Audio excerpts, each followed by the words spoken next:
Welcome back, everyone. We're down to 5 games remaining in the regular season, and the final two wildcard spots are still very much up for grabs. With all 5 games remaining at home, the Blue Jays are in great position to secure a spot in the postseason. But just what is the magic number for the Blue Jays, and how do the Rangers, Astros, and Mariners fit into the mix? It's a bit of a whirlwind, and with all these 5 games at home, we're going to take a look at who's hot and who's not on this episode of Swing and a Drive. Swinging a drive. Get up, boy. He's done it again. A two-run shot in the first. Hey guys, thanks for joining us again. It's good to have you here. We have some math to do for you, so we're gonna get right into it. We have a little bit of a situation developing, and James has some math numbers. we're looking at the numbers remaining. So let's get right into it, Logan. We're 5 left. Wow. To be perfectly honest, we're doing this just after the Jays have been finished being beaten 6-0 by the New York Yankees tonight. We're sitting in a logjam with Houston's and Seattle and Texas, sort of. But the question Texas remains. has sort of pulled themselves out of the jam a bit. Yeah, Texas has definitely become the class of the AL West for the time being. In looking at the statistics or the standings today, I realized that the Jays are completely in charge of their own destiny, even with the loss today. If you can get to 90 wins, like as we actually discussed in the last episode, if you can get to 90 wins, you're in. 90 wins is guaranteed. Guaranteed, and I will tell you why. All the situations possible. Yes. So we were going to talk about the magic number, but the magic number formula leads us to a magic number of 4. It's a combination of wins and losses by your team and losses by the team closest. If you are the Blue Jays sitting with 87 wins, and let's compare ourselves to Houston with 86 wins and 4 games remaining. The Jays at 87 wins and 5 games remaining at the time.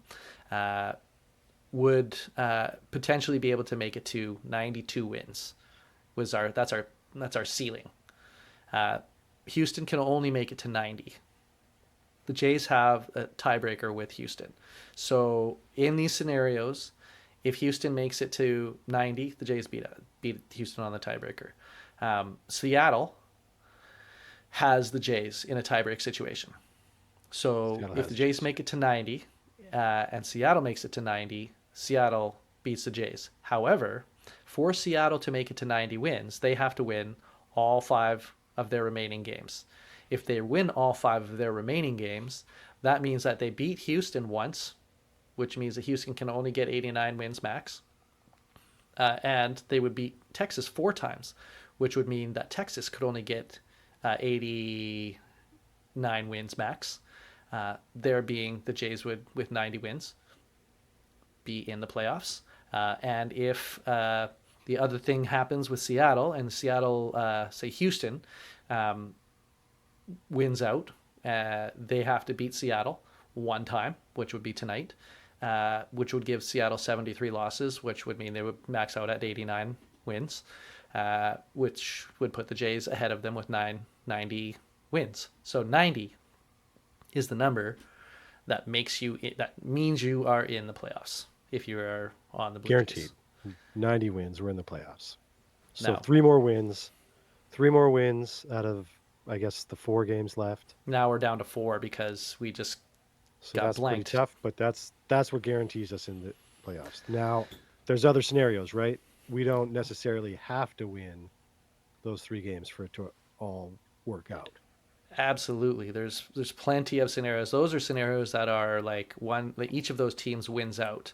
But because Seattle is playing against Texas, if Seattle and Texas split. Right, they've got 3 more games against each other, right? They play 4 more games against each other. It's the a final 4-game set. The final wow, 4 okay. games. So they split those 4 games, say. Texas makes it to 90, but that would put Seattle at 74 losses, which would mean that the Jays could get up to 73 losses, which would mean we'd only need to win one more game if they Right. split for us If to they beat split. Seattle. Like Let's go, Texas. there's a lot of scenarios where we need one or two wins and regular kind of baseball situations happen. Houston's playing the Arizona Diamondbacks for their final 3 games. So But Seattle, Houston, but Arizona, Arizona, Arizona's on Arizona. fire. And Arizona's Arizona's heating good. back up, right? Yeah. So Like they, Houston's not yeah, guaranteed to beat. If you that can is give them a entirely split, true. like I kind of give everybody a split here going down the stretch because it's sort of been a coin flip the whole time Okay, anyway. and if I'm following along properly, if everyone else splits, we need to win one. I think so. Yeah. Okay. So However, they obviously assume that other teams will split as well. yeah, I don't want to be depending on other teams Oh no, to put us that's in, the worst. especially if we're not playing well when the season ends. You don't come into the playoffs and like, do you come into the playoffs and suddenly you're you're the hitting team that you weren't all year? Like I don't feel like that's how it works. I So don't think. Yeah, I mean, if anything, the stage is the stage is bigger, the lights are brighter, and you're gonna be a little worse than you normally are. yeah, theoretically, I mean, who knows if like if the big guys, like some of the big guys, to their credit, have been stepping up recently. Like you look at some of the Yeah. So, September well, performances. some of the stars are acting like stars, and that's a good thing. And I mean, that kind of leads us into our other topic: who's hot and who's not coming down the stretch here. And I think one guy that we need to shine a little light on is George Springer. But we've been playing playoff baseball for a couple of weeks, right? Like we've Oh been yeah, playing like got to keep up, got to win to stay in the game. yeah, And he knows that and he plays playoff baseball. When he plays playoff baseball, he plays to win. World Series MVP. Ridiculous number of World Series home runs. I forgot to get it. It's not in front of me. It's a big number. right. He shines brightest when the lights are shining brightest. And Yes. it's happening. So, got to give him some credit. He's been playing amazing defense. He's been hitting the ball. He's been playing well. Just gotta recognize that. I think Outfield defense outfield defense. Oh he's a huge strength on this team. We talked about it with Springer and Varsho last episode, but you had some other wow. numbers that you found that kind of make it a little So bit more clear. well, it's kind of interesting actually. Like Springer's defensive numbers don't do him justice um, this year. I feel like because he is making all the routine plays. As George Springer has not committed an error in the outfield this year. He's the only Blue Jay to not have error in the outfield. But really, he's only, according to Baseball Reference, he's only got one defensive run saved, which is tough to believe considering the game he had the other night where Yeah. he threw Meal out off the wall, that ball off the wall that he threw to second. Oh my Yeah. God, that was his perfect throw.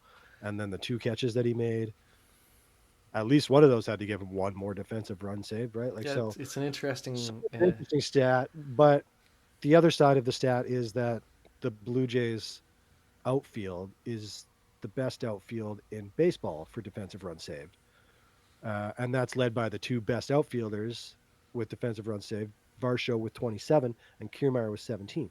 So Oof, another outfielder that isn't playing a lot of outfield these days that probably deserves some love from us because we hated on him a lot at the start of the season is Kevin Biggio.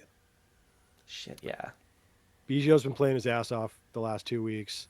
He's making He, highlight reel plays, every position on and the he's field. doing it at every position that he's been put at. Yeah. And he's getting some hits. He's getting Yeah. some timely hits. He's getting some RBIs.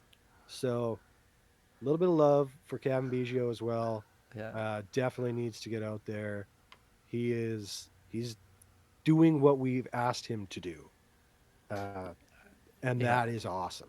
He is such a utility guy. Like he could like he's proven There are himself this not year. too many guys that can actually do what he's doing. Yeah. and within the season, like play what he hasn't pitched, he hasn't caught, and he hasn't played center field. Yeah. That's it, Maybe right? not. Maybe not short. No shortstop appearances. I Okay, don't think he's played at I short. don't. You're right. I don't think he's played it short either. But everywhere else, first, Everywhere else, second, third, left, right. yep.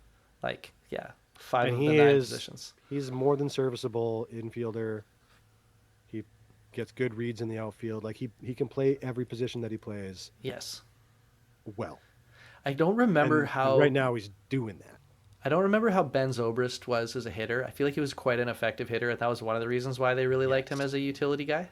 Yeah, that's why they started moving him around, is because they got other They people that needed were his playing bat. second base, and they're Yeah. like, well, you need to be in the game still. Yeah. Yeah. Yeah. Yeah. Like if Cavan can just keep that going, like, and they just need to have him in the lineup, like with Schneider, with Davis Schneider kind of He's been hitting becoming cleanup. more regular. Yeah, exactly. Cavan. Yeah. Ridiculous. Yeah. It's good to have. It's really good Yeah. to see him come. I'm a big Cavan fan, and I was really disappointed that I was like, are we watching Cavan slowly wash And out almost of the writing him league, off, or right? Like, but so? no, I don't think so. I think he's solidifying his role as an everyday player that just doesn't play the same position every day. Yeah, yeah, And that's awesome. I hope it continues. I hope next season, I hope he gets to play like 120 games yeah. That'd be great. and keeps this up, Keeps it because going. it's like it's invaluable to a manager, especially an incompetent manager like we have, to be able to put a guy anywhere and just have him successfully play that position. Fair enough. I mean, Yeah, that's tell, right. tell I me how said you it. really feel. I said it. I'm not afraid to say it right now. Fair enough. It is how I feel, I'm a for little sure. angry. Yeah. Maybe I'll feel better next week when we've made it to the playoffs, but not now. But right now, I'm allowed to be angry when we just got dummied 8-0 in 2 games versus the Yankees. Remember when we were the other last week when we recorded, and it was like, yeah, these games against the Rays, they'll be tough, but these aren't going to be the hardest games that we're going to play all year. And I was like, oh yeah, no, like the Yankees, we don't know, whatever. And it's like, oh, but they will be difficult if you don't score any runs. It's hard to win. It's pretty hard to win if you don't get on base. Madden moment of the day. Yeah. If you don't score runs, you can't win the game. Yeah, exactly. I mean, I feel like that's probably actually a pretty good place to cut And on this that one note, off. thanks for watching, everybody. Right? If you like the way we make fun of the Blue Jays, like and subscribe. Thanks for watching, everybody. Don't forget to like and subscribe Also- to stay up to date on future content. Also, briefly, before just like and subscribe. I forgot to add that in. Just want to make sure that we get that covered. Okay. Thanks for watching. Take care, everybody. Peace.